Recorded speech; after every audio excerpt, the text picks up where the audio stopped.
We're now inside of a large reinforced chamber of sorts, almost like the inside of a submarine. Nearest is the door, shut tight. Far away from us, along the dark on the back wall, are all sorts of controls and monitors.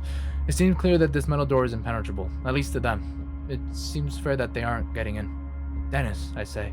I'm sorry, Amy says, and I'm sorry for pulling you back, but you were walking to your death out there. I know, I said, but that doesn't make it any easier.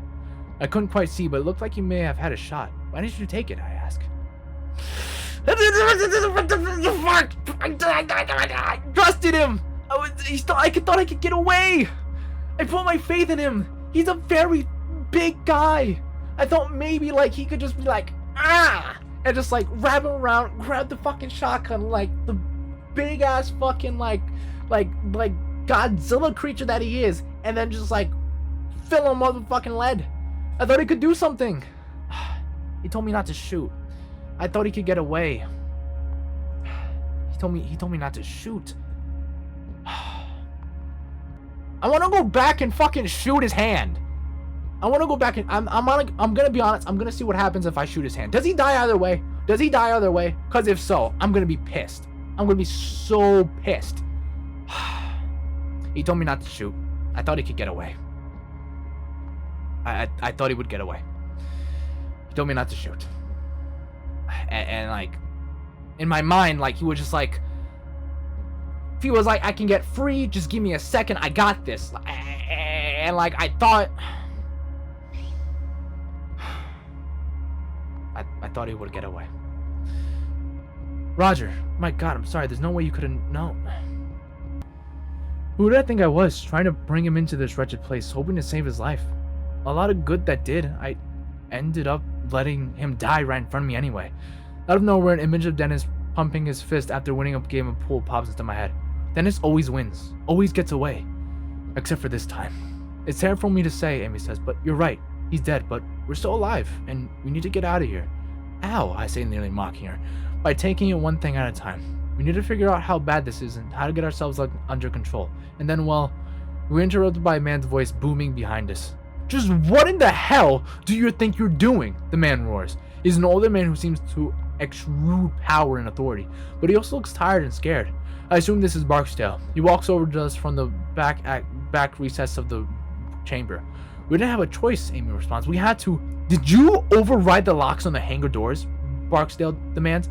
Yes, I did, but we had to. Do you have any idea what you could have done? Amy doesn't answer right away, but she's furious. She also is scared and visibly exhausted.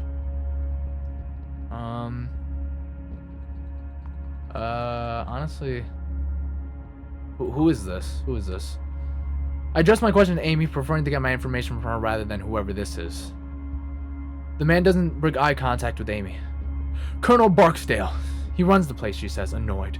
Look, Barksdale, she says, you can berate me and lecture me all you want when this mess is over, but right now, I have a wounded civilian here, and as you can see, several entities trying to get into this room. So if you can actually do something instead of sitting on your throne and yelling at me, then that would be great. I'm impressed by your guts and wonder if there was some sort of beef between the two of them. Maybe. Surely working in a place like this could cause some stress and tension between people.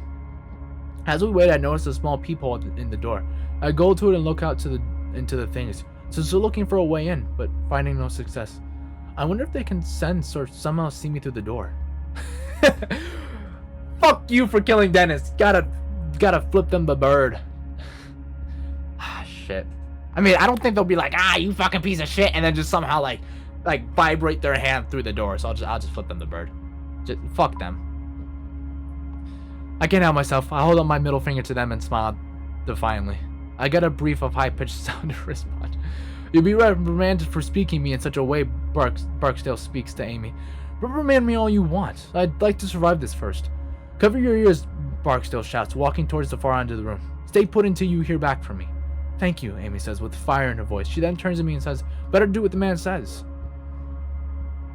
Just cover your ears. Just cover my ears.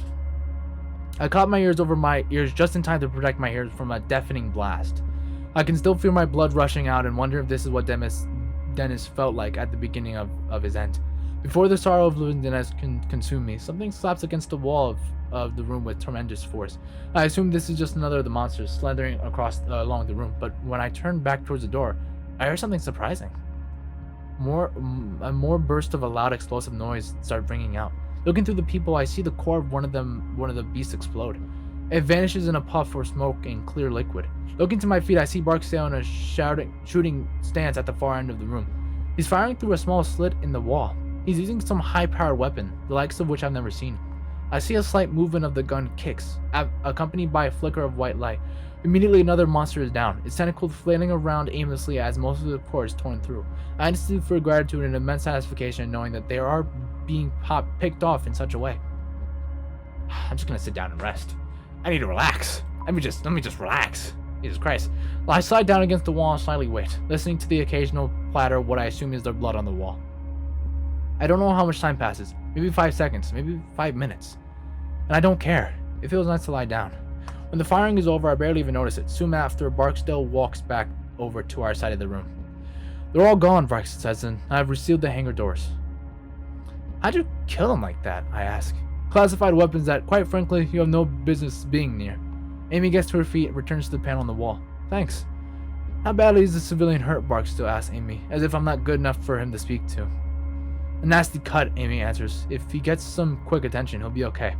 Okay, I'll get Strickland a medkit. Strickland survived? Amy asks, sounding cheerful. Yes, and until you and your friends showed up, I thought we were the only ones. Hang tight, she's on her way. With that said, he retreats to the back of the room as he can't stand to be around us. Amy approaches me and looks over. You're in good hands. Strickland will be able to fix you up. Is she a doctor or something? Sort of. She's also a physician. But oddly enough, she spent time as a trauma nurse in the army. Is Strickland a friend of yours, I ask? Amy chuckles. Yeah, we've known each other for a while. The only women in a sea of overachieving men. Huh. Strickland survived. I guess we'll just go with this. You must be glad that Strickland survived. I am. We usually have lunch together, she says, and she's helped me out a few tight spots in my career. Within a few seconds, the door behind us opens and a woman appears from back further in the chamber. She enters the room with what looks like a small suitcase. She's dressed in a very basic and drab military getup, complete with a holstered sidearm. My name is Connie Strickland, she says, getting straight to the point. I can patch you up pretty good, but it's gonna hurt. I'm honestly not caring how much it's gonna hurt. My God. I just want to get out of here. To get home. Sit down and let's see if we can get your shirt off, Strickland says. I sit down slowly and start unbuttoning my shirt. She has to help me slip it off of my shoulder, but we manage. How bad is it, I ask. Bad, she says. It's almost like a burn, but I've seen much worse. I might as well talk to Strickland, if only to distract from the pain. What's your story? Let's just have conversation. Strickland rolls her eyes as she gathers up the nails and thread. I was always into fringe science. I started in labs where these eclectic Russian scientists were being funded by the US to work on combining DNA types. I sort of became obsessed with perfecting human physiology while I was a trauma nurse in the army. You were a mad scientist then, I say. I get that a lot, but no, not compared to the stuff we do here. What kind of stuff? I know it's most likely you can't talk about it, but still. It's complicated. Comar masses, quantum gravity, crunching things down into their child residues. Fun stuff. Yeah, I'm mad scientist, I say, trying to keep myself calm with dry humor. There are lots of small labs working on this same stuff, she argues. They just don't have our funding. When you guys ran in here, she says, I was horrified. Those barrels outside. I'm not sure if you saw them. Well, if you'd shoot them, it could have been bad. Why, I ask. The gray ones are filled with experimental fuel that is highly flammable. The yellow ones contain liquid nitrogen. What? I asked. Just lying around? Well, this area is the safest in the building, the most secure. Well, it used to be anyways. And take this, she says, handing me 4 pills, painkillers. They won't work immediately, but they'll dull the worst of what you're feeling. Are these the best idea? I ask. Won't they make me dizzy or out of sorts or something? All I get in response is an annoyed and determined look. Take the painkillers. Take the painkillers. Just take them. Just take the painkillers. He took the painkillers. I dry swallow the pills as she starts working on me. She slathers the wound with some sort of liquid that stings like crazy, and I gasp. Ouch! Ouchie! Ouchie! Fuck, that hurt! Ouchie! And I just grin and bear it, I guess. I was gonna call me like a pansy. I don't know. Is she gonna like make fun of me or something? Ready to stab me yet? Ready to stab me yet? Strickland asks. I'm fine, I hiss. I wince as she dabs at my eye, swollen from when Marcus kicked me. I grit my teeth in pain and try to catch my breath.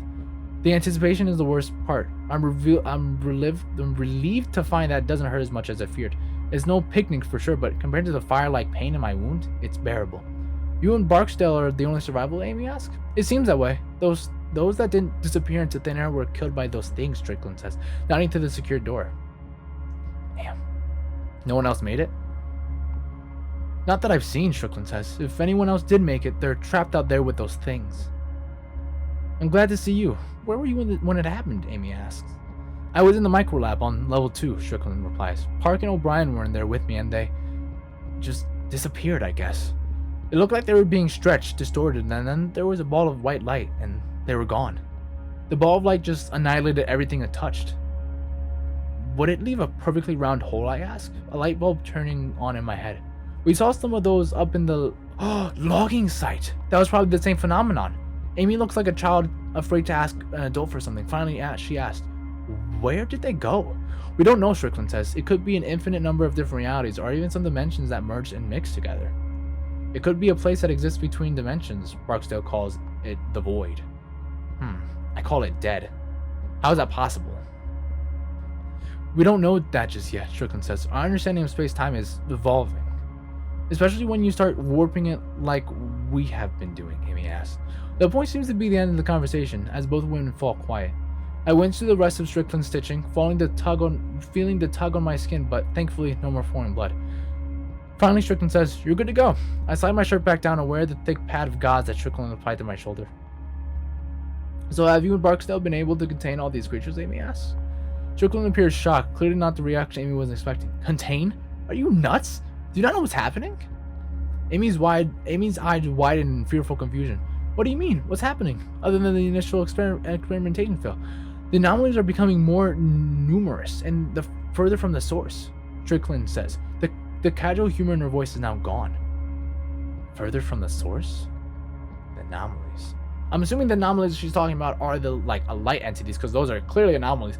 But further from the source. What source are you referring to? Then the location of the original experiment, she says. The experiment caused the first doorway to open, but it set off a chain reaction. They're gaining momentum along geodiscs. Nope. Emanting from the facility. Fuck, I don't know how to read. It's these pockets of erratic matter and negative energy that are lighting these things in. What the hell does that mean, that I ask? It means, Amy chimes in, that these doorways and monsters are starting to appear all over the facility. Maybe even the surface. Not yet, luckily, Strickland says, but the doorways will start to appear on the surface, and it won't stop there. The anomalies' reach could extend infinitely as far as we know. Those entities will appear on the surface in other states, other countries. Holy shit, I say. You mean the world is going to be overrun? The horror of the past few hours have made me ready to believe anything, but this is almost too much. Unfortunately, yes, Strickland says. My God, Amy says, stepping away. Isn't there anything that we can do? There is one last resort, Strickland says, her eyes darting over to Barksdale at the back. There's an emergency fail-safe switch. What? Amy says. I never heard of that. Where? You weren't cleared for it, Strickland replies. And that switch, Amy says, is the way to stop this? Yes, Strickland says, seeming uneasy with the conversation. Why haven't you hit it already then? Actually, you know what does it do? What exactly does it do? I think when we ask this, it'll answer the other question. So what does it do exactly? The switches are erasers, she said. It destroys the entire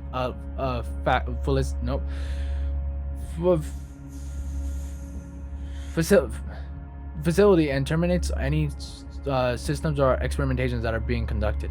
It's almost like an emergency shutdown for interdimensional travel. It puts an event horizon around the facility.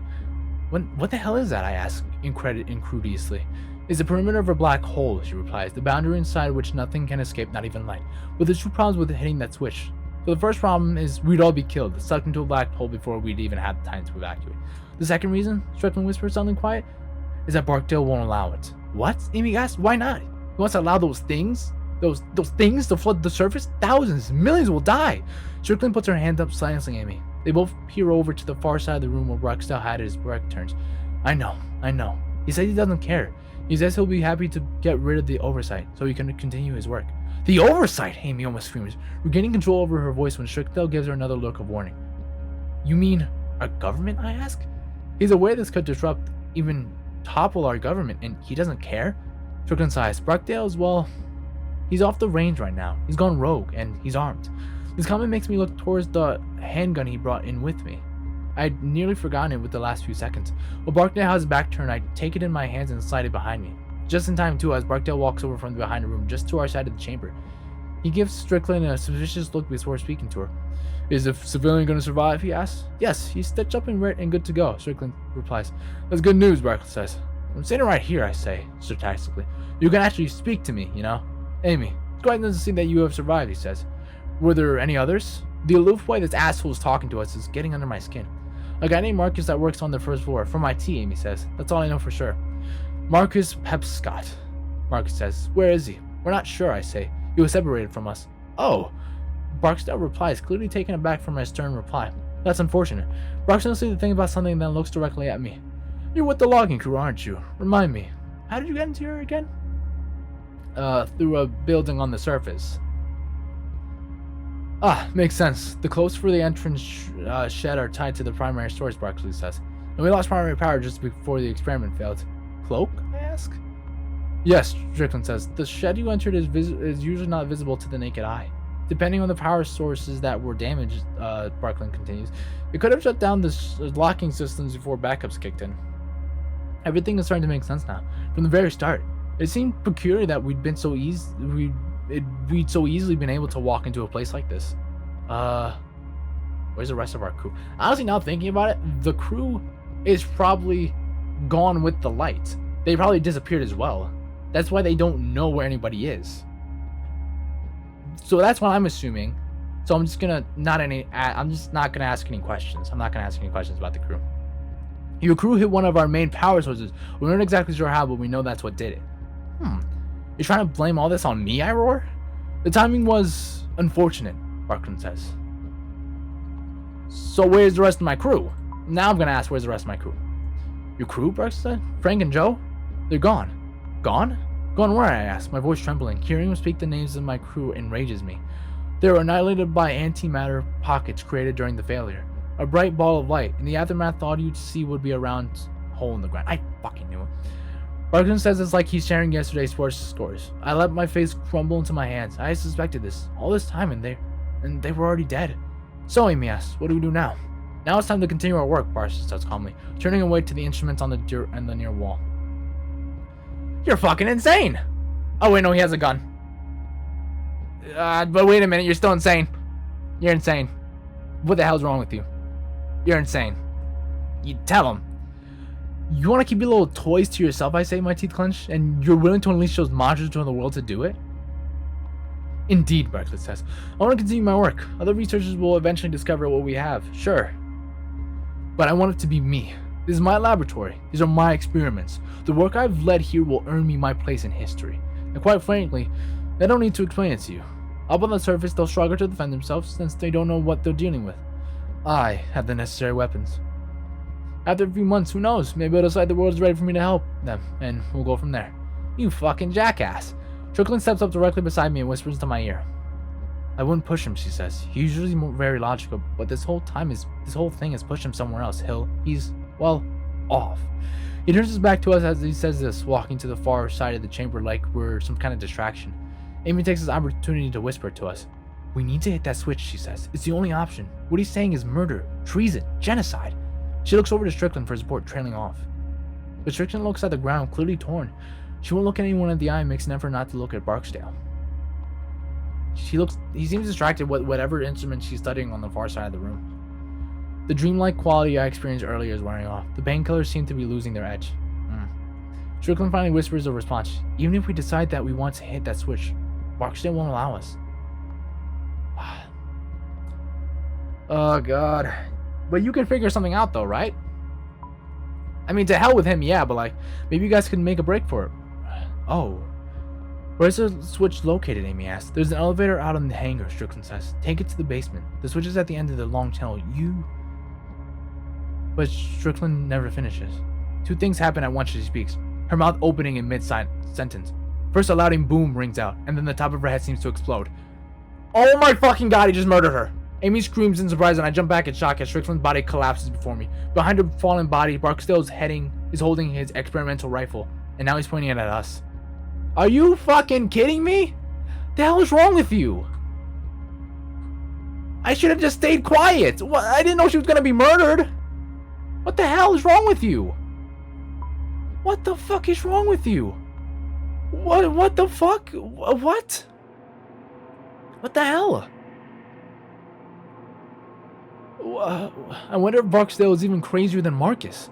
He just shot a woman that worked for him to keep her quiet. Surely he won't have an issue with killing me.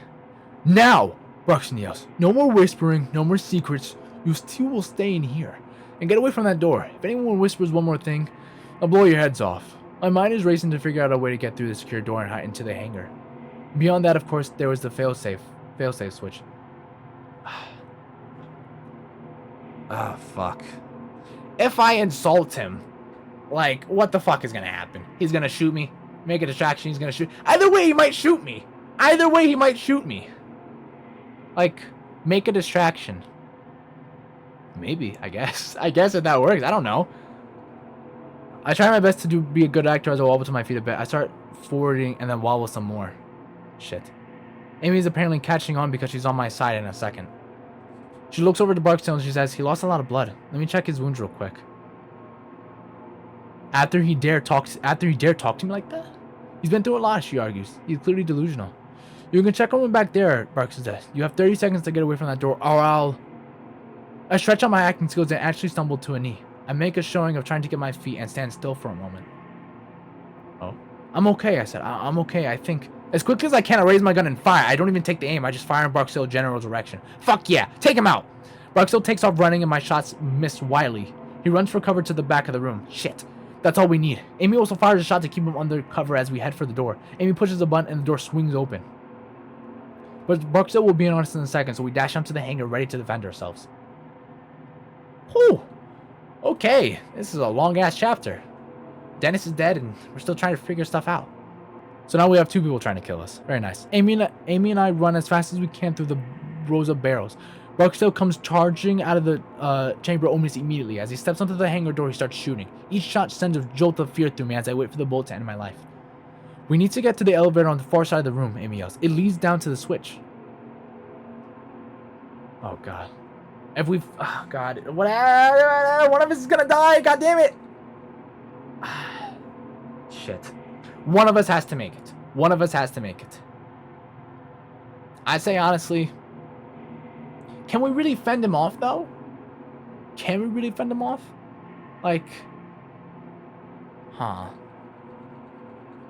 Can we really, like, end his life right there and then?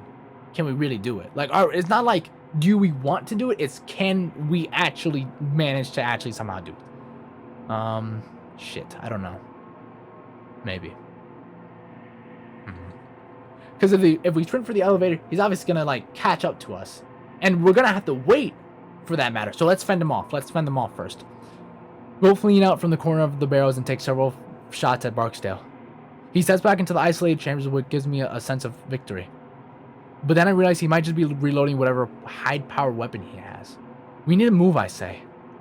Agreed, Amy says. We both take off at full sprint for the other side of the hangar. Somehow I make it through the rows of barrels and get to the elevator's entrance. I turn back to allow Amy to enter first, but she isn't there. I look back to the barrels and see that she's fallen about halfway down the row. Shit! She doesn't appear to be hurt, but she's paralyzed with fear, sitting motionlessly as Barksdale peppers the area with gunfire. Ah, shit. Ah, shit. Do I shoot at Barksdale or do I run back and give her cover? I'm thinking like a lot. Cause like if I shoot at him and then like he then aims whatever the hell he's using to then shoot at me and somehow messes up the elevator, we're fucked. So I'm just gonna run back and give her cover. Huh. Okay, yeah, run back and give her cover. Run back and give her cover. I start to step out into the open to head back for Amy, but Barksdale gunfire pins me back to the elevator entrance with a loud bang. Fuck. Apparently he's reloaded that weapon of his. Shit. As the sparks fly inches, I realize that I have to help her from here. Okay.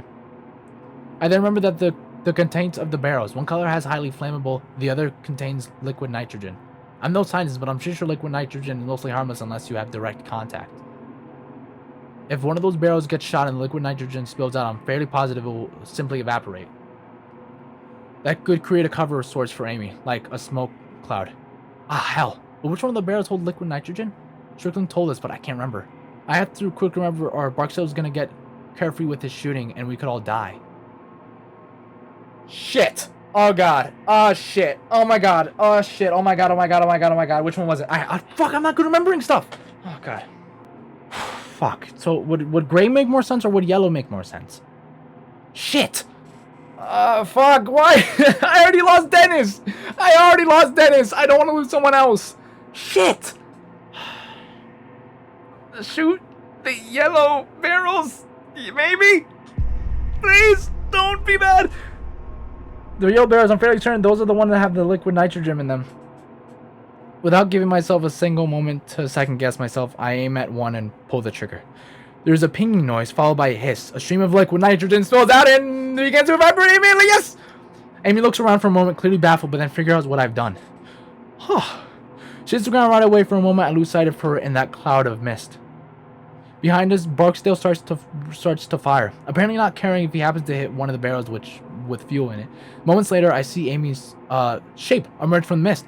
There's a terrifying second where she's out of the mist and in this exposed space between the barrels and the protection offered by the elevator interior. Barksdale gets off 2 shots, but the nitrogen mist has obscured his vision so much for him to get a proper aim on Amy.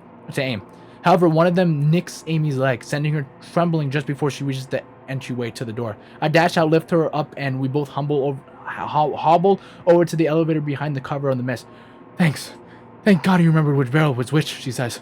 I reach out to press the call button on the elevator. We both step inside and close the doors. It's a service elevator, made of wood and metal, like something from a coal mine. We step inside and the doors close. The meters on the elevator sound like dying dogs. As the elevator slides, the light from the flame gives way to complete blackness. Holy shit. Oh my god. Holy shit. This is fucking bad.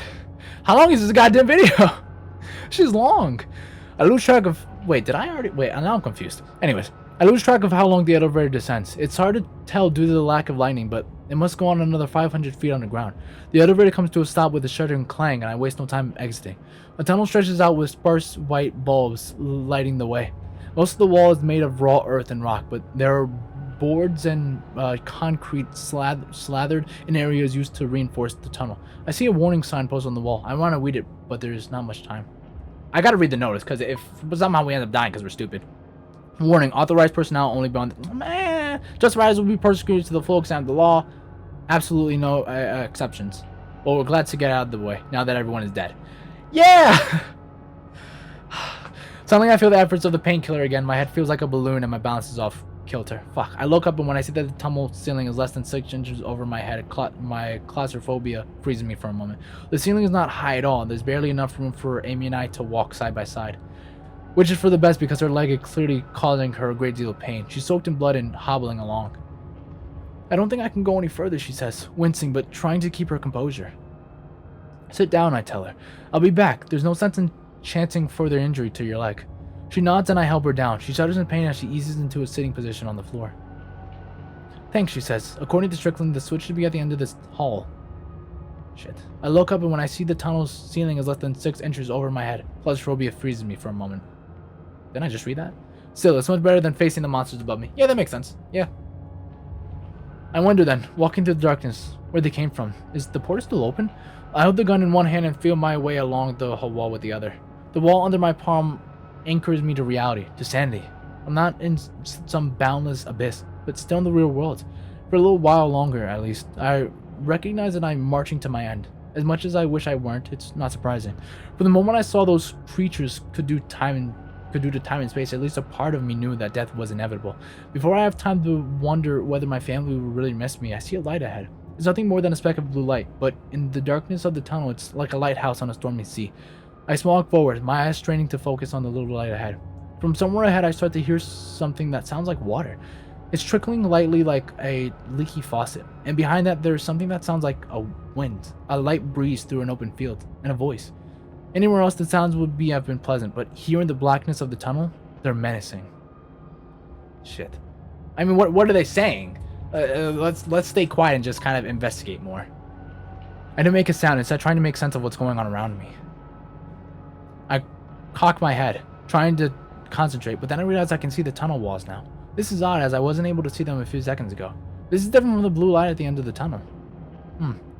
It's then that I see a slight shimmering in the air. It's like a foggy mirror steamed over after a shower. And is moving, dancing in the air like some abstract firefly. It's not menacing like the creature, so the threat is known. It's peaceful, serene. I watch as the simmer branches out and becomes 2, then 3, then 4. They snake out in different directions, tracing the tunnel walls. Are these skimmering the doors to another dimension that Strickland was talking about? Suddenly, I'm surrounded by light above and below me, and realize there's no avoiding the question. The question: how am I gonna get through this?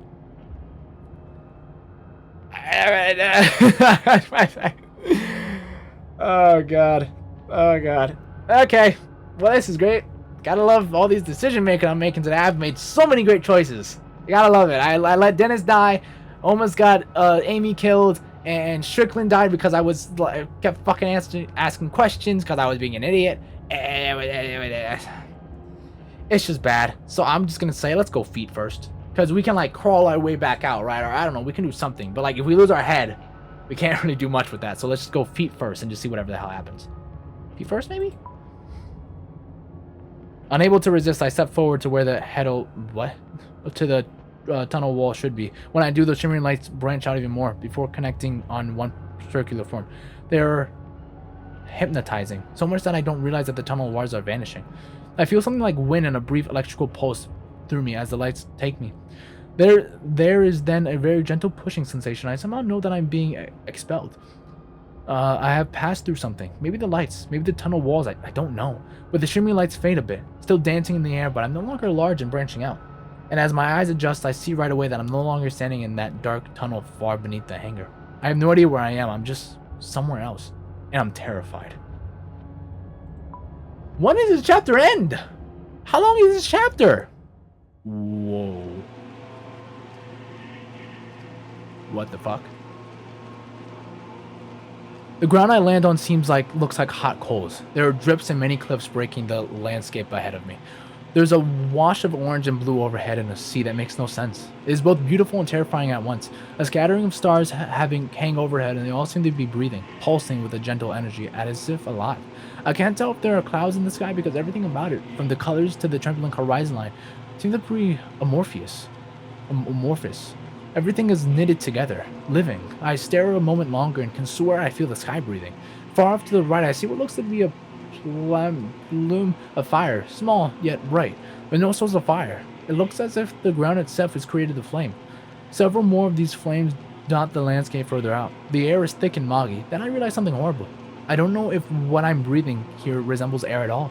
In a place like this, one of the impossible beauties, but also very stark horror, my mind doesn't want to know what to do. A wave of nausea comes over me, and I think I might be sick. I'm not sure if I would be better to fight it off or give in. The white light that brought me here is nowhere to be found. Is anyone else here? Is there any way to escape? If I yell out for help, I don't know where the hell I am. So let me just look around in case like I yell out for something and then suddenly they're like, "Ah!" And then like something just starts coming like charging at me. I'm just like, well, I'm dead because I got nothing on me. I guess look around the area. I continue to look around at this nightmarish landscape and see a few other unexplainable oddities. There are glimmering flames in the distance, not like a volcano or explosion, it's just some kind of low heat crawling upward that defies reality. This analogy seems even more fading when I see the thin vein-like roots of the fire twisting into the ground and then darting back in all directions. I get this sick feeling again in my gut and realize my mind just needs something to focus on. It's then that I hear a voice. It's faint, distant. I turn and I hear it coming from one of the massive crevices along the ground. Inside of that crack, about 10 feet away, a very plain, very pale man lays in the ledge. He's human, but looks close to death. He is in the center of a large pool, and to his left, his legs a bit twisted and torn in an unnatural way. As I walk to him, he looks up at me and sees me. "Help me, please," the man says. His eyes wide, although everything about him speaks of weakness. He's close to death or insanity or both. Oh god. I don't think he knows who this place. I don't know. I think I'm just gonna ask who he is. Oh, Dr. Kana. Dr. Kana. He strains to get up. I work in the. I don't remember what the goddamn word is. I work in the facility. Please help. I want to know more, but it seems cruel to steal what looked like his last breath just to answer my question. I love to respond, but I don't know where the hell I am or how to get back home. The light, he says. It's a doorway. It might take you back to the facility. Might? Where did it go? I have to take the risk. They come and go. They'll be back. Now please help me. I desperately want to help, but there's no way I can reach him. His ledge is too far away, above the pools of fire. I don't think I can get to you, I say. No, that's not what I mean, he replies. His eyes are on the handgun that I almost forgot I was still holding. I realize what he wants and I shake my head. I can't do that. Please, he pleads. Those things, they had the others that came with me. I got dropped along the way. They'll be back. They'll be back and they'll kill me. That, he says again, indicating the gun, will be quicker, less painful. I can't. I repeat, please, look at my damn leg. I'm dead anyway. I'm about to refuse him again when I hear an all too familiar static sound out from another crevice behind him. I hear another of those shrill noises and then watch as one of the monsters materializes out of the neighboring crevice. Two more of them after it, then a third, then 5, then 10. Soon I lose count as what turns to be what just a few turn into a flood. And I suddenly understand what the man reasoning. A bullet would be mercy. I check the gun and see that I have only one round left. I can use it on this guy, but I may need it for myself later. From beside me, the man pleads. My God, he says, a waver of latency in his voice. Please. Do I kill him? Do I kill him? Or, like, because the thing is, what would I need it for? Unless, like, I somehow get back and I need it. Fuck. Oh, God damn it. I mean, if he's dead anyways, does it really matter? I mean, like, if I can't survive this, and I only have one round left, I have to think about future occurrences, if there even is a future to this. So now, if I had two bullets, I would have been like, boop, I would have shot him, and I would have been fine with that. But I don't. So, I don't think I can shoot him. And if anything, it'll draw to me. And I don't want to die. So I'm just gonna not shoot him. I'm sorry, buddy. I don't know what to tell you. I'm sorry. I can't shoot you. Like, although you're gonna die, I wouldn't want it to be me that murdered you. So I'm sorry, I can't shoot you. You did not shoot the man. I'm sorry. I say I can't. What I don't tell him is that I'm in a situation where I have to keep this one bullet. I can't waste it on him. He whimpers a bit, and I look away, unable to see the misery on his face. Behind me, I hear him give a mix between a scream mixed with the high-pitched noises of the army of creatures. The voices rises as he let out cry after cry. I clench my teeth as the torture continues. Then suddenly his voice is silenced and only the sick static sound remains. That's when I hear the shimmers wavering to my right, in the direction I originally came from. I look back to the monsters and see that they have now noticed me. Some of them begin floating up the walls of the crevice. They are less than 10 feet away, separating us. The shimmers of white light are within arm's reach. Its movements reminding me of fish in an aquarium. I reach out and feel myself accepted by them again. I feel the sensation of wind and wait for the feeling of being pushed out back to the tunnel in the facility. But it doesn't come this time. This time I feel something else. I feel a tugging sensation that seems to want to drag me in all directions at once. Oh, well, that's not good. As the world goes dark, I realize that I'm somewhere else, and it's not the darkness of the tunnel. This is darkness of a total void. Oh. How is this not the end of the chapter? How long is the goddamn chapter? Oh, it's nothing. It's only nothing. Oh. There's darkness around me everywhere. Nothingness. I feel nothing under my feet. Nothing to my sides. I can't touch or sense anything at all. Don't even know which way is up or down. It's as though I am all that exists. And as I remain there, I just hear silence. Not even the sound of my heartbeat. The darkness is so deep that I feel I can't distinguish between my thoughts and what is real. I hear screaming, but I can't tell if it's someone else or my mind's trying to fill this void. I guess try to move. I mean, if I can't, like, I don't know. Maybe if I cry out, maybe someone will hear me. Possibly, maybe. I'm not 100% sure, but maybe somebody will hear me. Because if I try and move, I don't know. If I try and maybe if I say something, maybe like, or will that get me killed? I mean, honestly, at this point, what's even the hell's happening at this point? I'm so confused. I'm just gonna try and move. I try to kick and move on my arms. It's not working. but it's not clear in what way it's not working. Are my limbs not moving, or have they gone numb? It's impossible to tell. My body has just become absent of all sensation. I assume this is the place that Strickland referred to, the place between dimensions. This darkness could consume me if it wanted to. I try to will myself out of it, to have those shimmering lights spit me out, but it isn't happening. At this point, my mind starts to hallucinate, or at least I think it does. Are they visions? My mind's playing tricks on me? I can't tell. All I can do is watch. I see the logging site. There is an image of Tony's lifeless body after I pulled it out from the dozer. I see myself talking to Dennis, and he looks distraught as I tell him what Tony is gone. Then the scene rearranges itself, and I'm standing between Dennis and Marcus's gun. It changes again, and the shape of Marcus lies on the ground, still hell-bent on revenge even after I let him live. In my mind, I'm sobbing as I watch Dennis get torn apart by those monsters all over again. And I just stood by and watched. And I am calmed a bit as I watch myself shoot the right barrel, and helping aid me to safety. And just when I feel like I can't take any more of this, I see the man in that strange world, begging for death. I watch as he's distorted and turned by those beasts. All of these things are flooding my mind, and it feels like my brain isn't vomiting. Yet, in the midst of it all, I see what's really important to me. The switch. In my mind's eye. I see the glowing light in the tunnel. The one far ahead, small and distant. I mean, is it really like if I try and relax, that means that like I'm accepting this and I'm just like here. But if I try and focus on it, will that do anything? I focus my mind on the tunnel and the image of the flickering light. With a mental effort so strong that it is nearly a physical motion, I make myself envision that little light in the tunnel as if it were right there in front of me. With that, I feel the wind again, a light breeze that seems to come from everywhere. And then with a relief that I can only imagine feels like death, I move forward. Ooh, am I out of here? Oh my god, finally! Jesus Christ, okay. Good that I focused, or I probably died right there.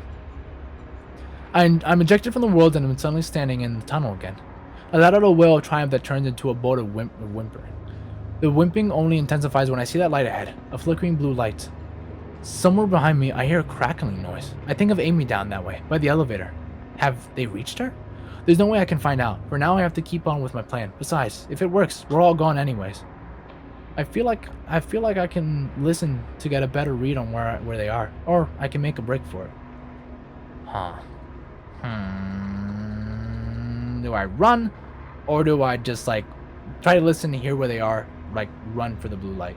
Unless the blue light's not good. I'm just gonna try and listen. Very cautious. I try my best to listen, attempting to figure out how far away they are. But the sound carries strangely down here. Right now, the static sound makes it seem like they're about 30 yards away. Knowing my time is running out, I run as fast as my aching and confused body will allow me, headed straight for the blue light. As I run, I see a different light, a white one, flickering in my peripheral vision. It's another one of those simmers that goes to the other worlds.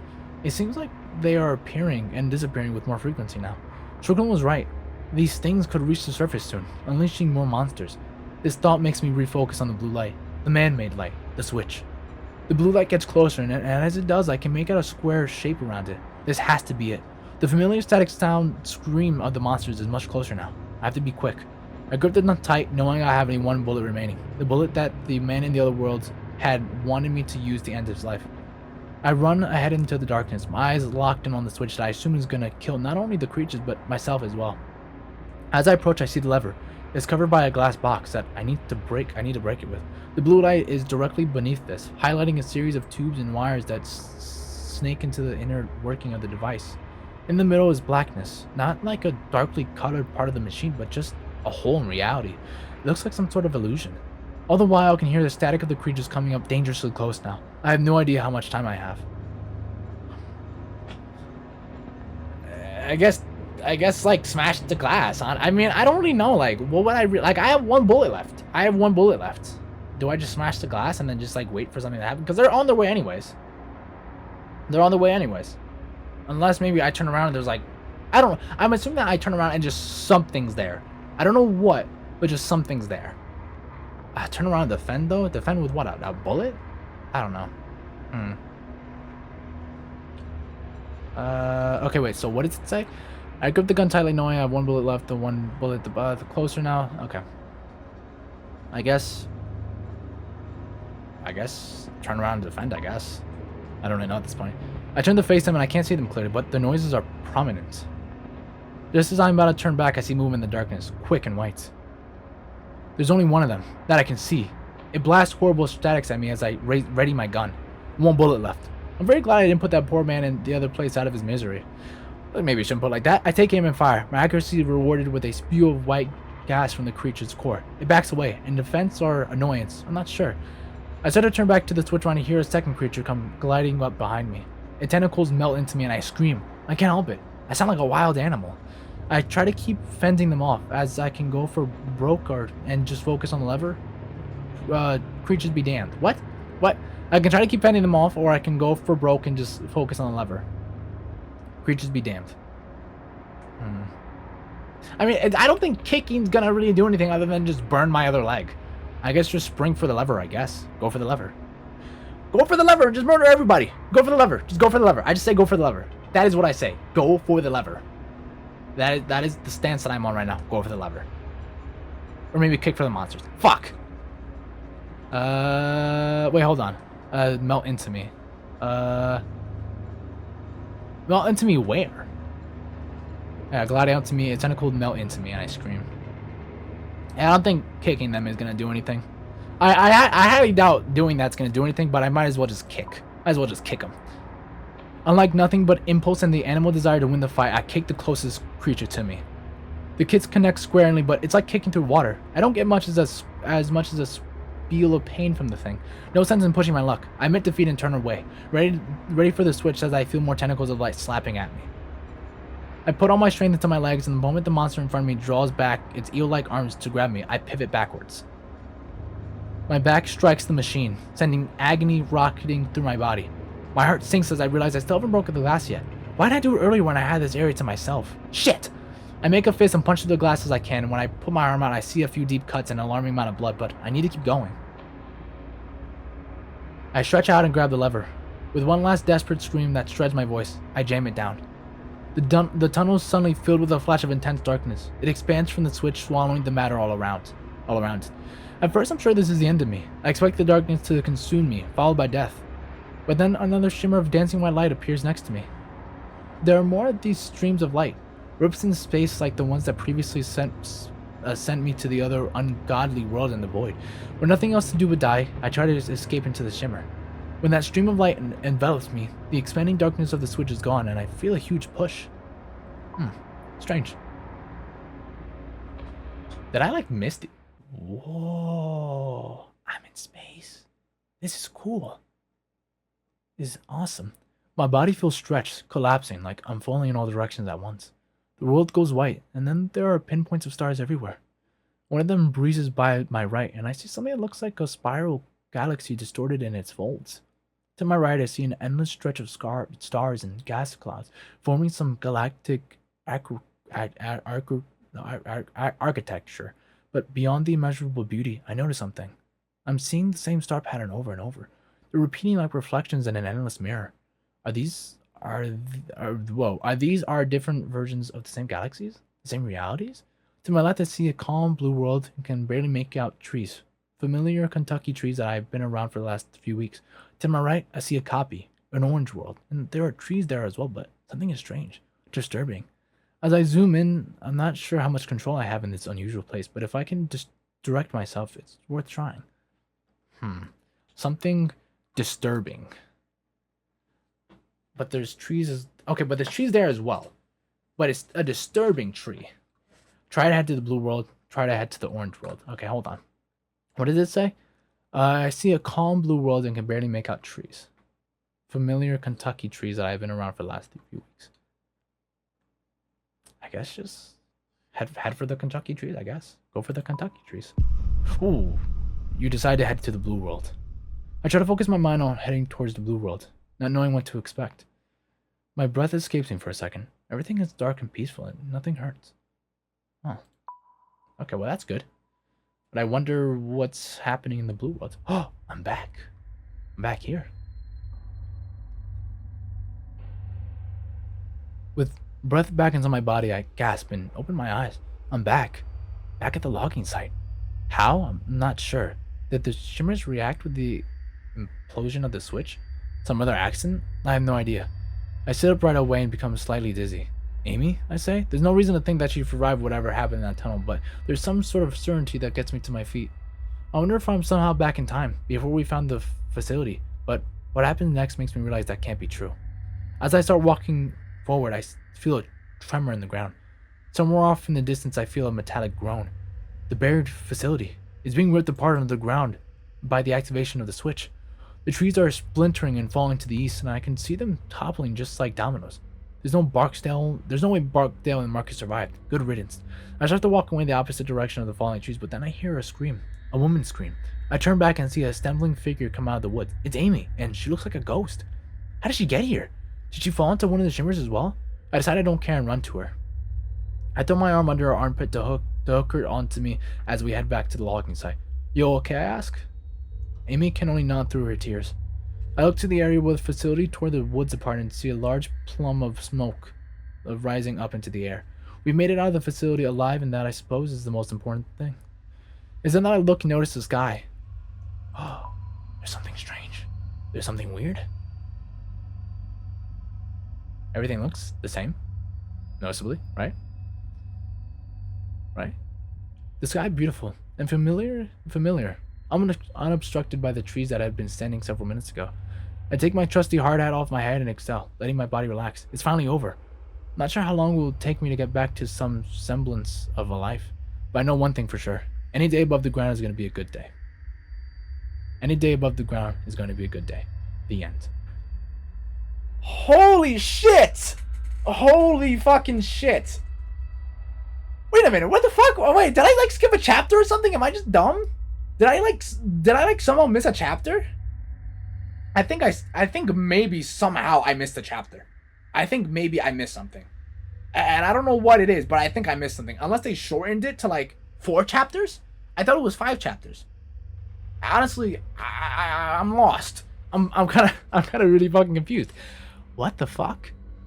Damn it, that sucks though. Hold on. Okay, I'm gonna press the end though. What happens here? The end. Oh. Ooh. They're gonna tell me how I fucked up saving Dennis. Tough it out. You and 36% of players decided to take the painkillers. Who survives?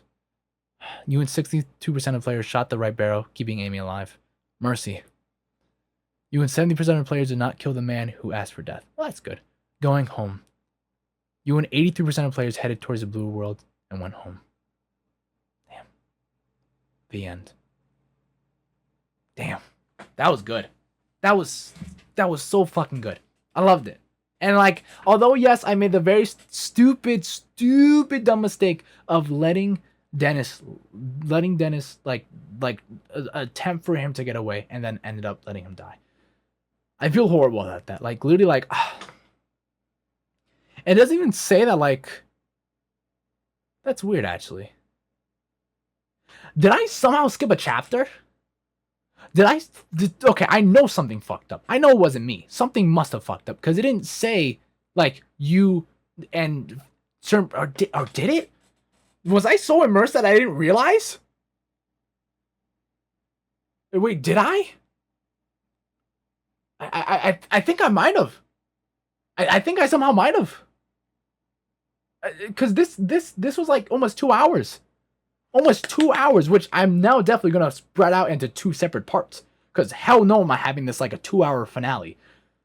But holy shit. Holy shit. Did I think I did 2 chapters without realizing. But anyways, this game was so fucking good. And the fact that certain things then became such a prominent issue later in the story was honestly amazing. The fact that I had let Marcus live fucked us over in the end. And I knew it. But at the end, killing Marcus with the gun would have left me without another bullet to get the thing off of me.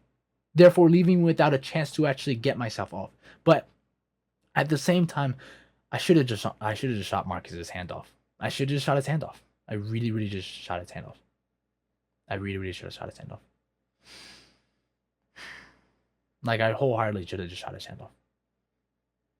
I'm very upset that I didn't. Because I should have. I honestly wholeheartedly should have. Knowing the strength of both the entity and the fact that they were all like closing in. I should have shot his hand and saved him, but I didn't, and that would honestly be my biggest regret throughout this entire game. My biggest regret. But before anything else, I want to press the end and just see what happens. Does it just close out the game? Oh no, it doesn't. Okay. There's no audio for some reason. This is kind of weird. It was just me. If you'd like to test out beta versions of our upcoming games, sign up for the waiver. Thanks again. Restart. Ah, fucking shit. That was so fucking good. I loved it. I loved it so much. I loved it so much. That was great. That was honestly amazing. And honestly, I really liked it. I love this because one, I'm not a big reader. I'm not the biggest reader. I'm not the best reader. But pushing myself to do games like this in which it like pushes me to broaden my horizons in terms of what I can learn. Like in a way I'm learning to say certain words, learning to say certain things, and learning to become like familiarizing myself with certain vocabulary and certain terms that, you know, it will help me be less of an idiot over time. But in terms of the story, it was so fucking great. And I feel like I made really good decisions until I ended up getting Dennis killed. I'd say that honestly, out of all my other decisions, that was my only bad decision. That was my only bad decision, where I just ended up getting like Dennis killed. And although I saved Amy, I would have much rather had Dennis. Like, it really sucks not being able to save him. And honestly, like, definitely my biggest regret. But anyways, that was it for Baird. If you guys want to play this game for yourself, leave a link for it down in the description below. If you guys enjoy, consider liking, consider subscribing. As always, I will see you all in the next one. Bye!